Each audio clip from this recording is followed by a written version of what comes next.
So much to get through. Let's start with that transfer that has been going on and on and on through this window, but is coming to a conclusion. It centres on the striker that Manchester United and Newcastle have both wanted, Benjamin Sesko. Mark, United are winning. Give us the details of the deal.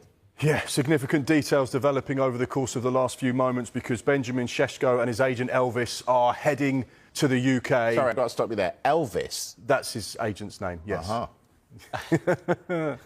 They're heading to the UK tonight, and it's expected he'll go through his Manchester United medical in the next 24 hours.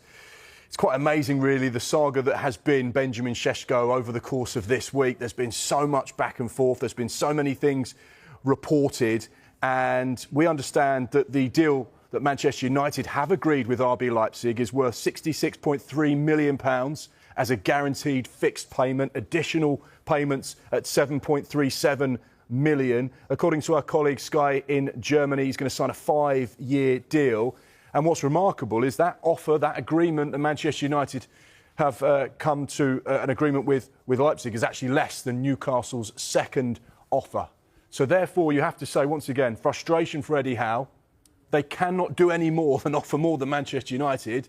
If the player has decided he wants to go to Old Trafford, then there's absolutely nothing they can do about that. But Manchester United, Ruben Amorim, getting the man they want. They wanted a new front three. They've got a brand new front three with a mix of Premier League experience, a mix of high ceilings, a mix of real potential in Benjamin Sesko, who's been watched by Real Madrid and some of the biggest clubs in European football over the course of the last few years. He's now got his chance at one of the biggest clubs in the world.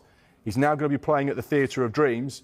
And Ruben Amorim, as long as those Manchester United fans will also be hoping he is the real deal and the one that they have been looking for so many years. Michael, Mark said the word potential there. Now, playing for Manchester United, we all know, is a different kettle of fish, the scrutiny.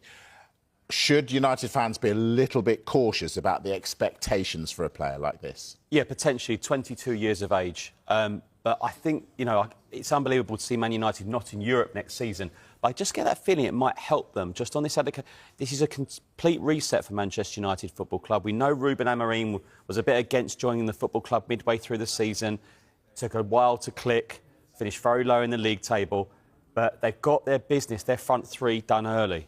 I see a number of clubs, and I'm thinking you're nowhere near ready to start the season. There's a strong possibility those front three who they've signed, Sesko's obviously on his way now, those front three could make their debuts, league debuts against Arsenal on the weekend, on the opening weekend. Yeah, and I'm excited about watching this new-look Manchester United side as well. You know, Ruben Amorim has always said, I'd rather go into a football club at the start of the summer so I could have 6 to 8 weeks or so with my team, really implementing my philosophy within that group. He didn't get the opportunity at Manchester United. He had to go in midway through a campaign. It wasn't a fantastic season despite getting to the Europa League final. Didn't end in the way they wanted. No European football. But now he's had the backing of Omar Barada, Jason Wilcox and Sir Jim Radcliffe. There's been a lot of cutbacks at Manchester United. No cutbacks in the transfer window. They're spending around £200 million over the course of this summer so far. We know that they'll be hoping to rejuvenate and recoup some money from those potential player sales as well. But once again, this is a huge statement signing for Manchester United. This is a player that could be one of the best strikers in world football in the next year, 2 years, 3 years. He's only 22 years old. He's got a really high ceiling, and that's what Manchester United are buying.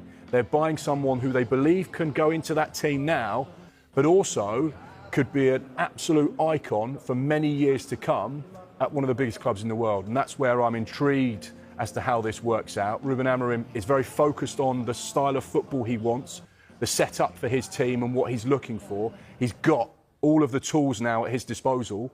So as far as the fans are concerned, the wider footballing public, no excuses now. Manchester United, you have to deliver. All right, so that said, how good a window is this for Manchester United? You'd like to... Well, for United, they need to get the players out they don't want. I think that has to be considered a great success if that's to happen. I mean, we'll be talking maybe Alejandro Garnacho maybe later, but you've got Anthony, you've got Jadon Sancho, Marcus Rashford has left to go to Barcelona, Tiro Malacia. I think it's not a success if United don't get those players out. because people are obviously rightfully saying, well, they're spending a lot of money because those players who aren't part of the plans are currently on big wages. So there must be that hope / expectation that these players will eventually leave the football club. Do they have to go now, though, Mark? No. Manchester United have been quite clever in one respect, because when they bought Matheus Cunha, £62.5 million release clause, that was actioned in the previous accounting period before the 1st of July. So therefore, in theory, they have got that outlay, which will be amortised over 5 years, in the previous set of accounts. And the business they've done since the 1st of July will appear in this set of accounts. And obviously that runs to the 30th of June. So any potential player sales, as long as they're done by the 30th of June 2026, then they've got that time to try and balance out, should they need to, this set of accounts over the next 12 months or so.